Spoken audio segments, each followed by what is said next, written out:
اسلام غالب رہا، مانتے ہیں، انکار تو کر نہیں سکتے، ٹھیک ہے اسلام کو عروج رہا، ٹھیک ہے آپ کی یونیورسٹیاں تھی، ٹھیک ہے آپ کی پوری دنیا پہ حکمرانی تھی، ٹھیک ہے ٹھیک ہے ٹھیک ہے ٹھیک ہے، لیکن اسلام اس دور کے ساتھ کمپیٹیبل تھا، اس دور کے ساتھ مطابقت رکھتا تھا۔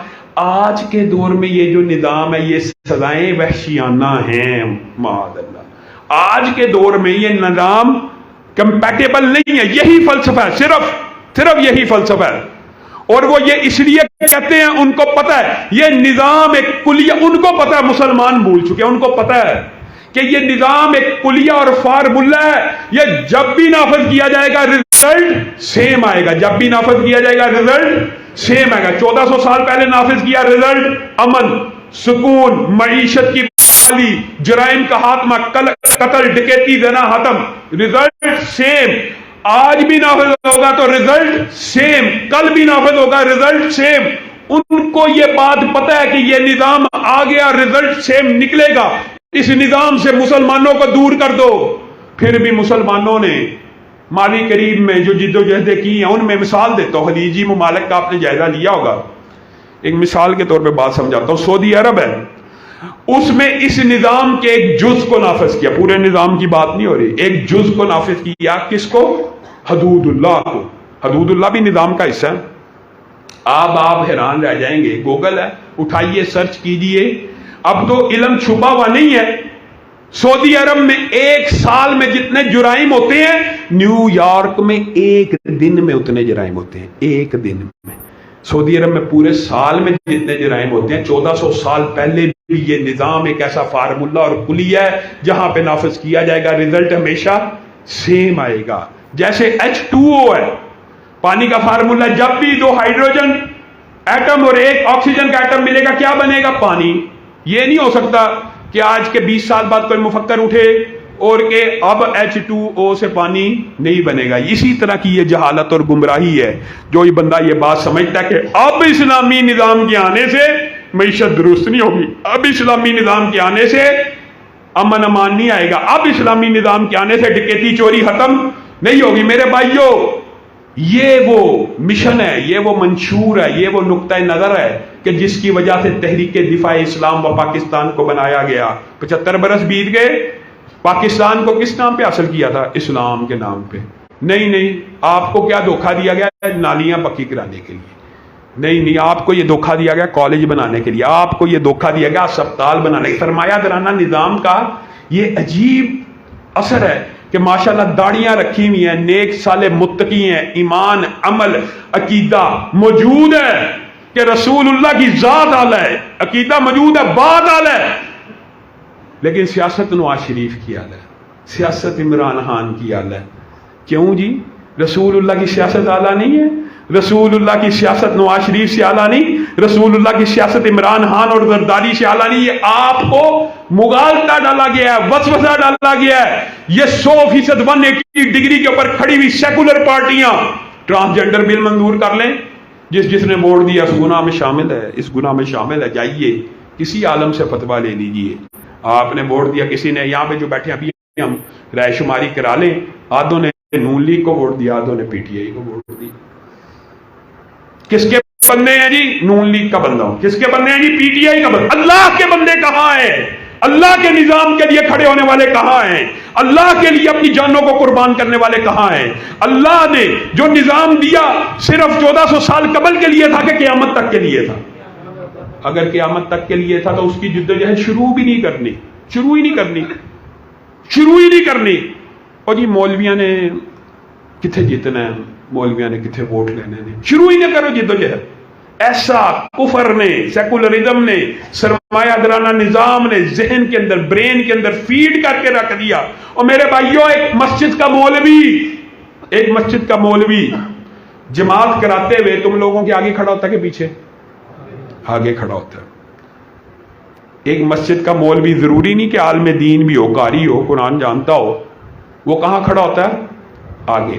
اور ایک عالم دین ہو، آپ قاری قمر صاحب کو، آپ جامعہ محمدیہ میں، آپ اداروں میں، آپ امین محمدی صاحب کے مدرسے میں وغیرہ وغیرہ اپنے بچوں کو اس لیے بھیجتے ہیں کہ وہ عالم دین بن جائیں، اور عالم دین بننے کے بعد